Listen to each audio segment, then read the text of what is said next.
How to fix there's no network connection right now in Google Play Movies and TV. Hey guys, welcome back to 1 Million Ideas YouTube channel. In this video, I will show you how to fix there's no network connection right now in Google Play Movies and TV. So guys, for this you have three steps for this to fix the problem.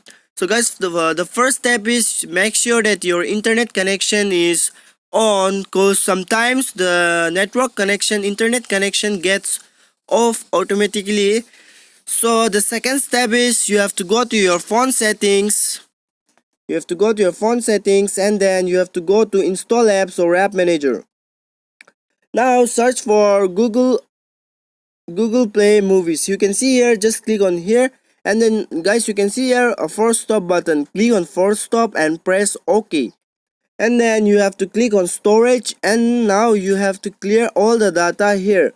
Go back, click on app permission. You can see app permission, allow all the permission here as I have already allowed it. Then go back to the settings, go back to the phone settings, and you can see here about phone. Click on about phone, and then you have to click on system update, and now see whether there is anything available for the update. You have to update it. Now go back to your menu, restart your phone and reopen the application. The problem will be solved. Thanks for watching.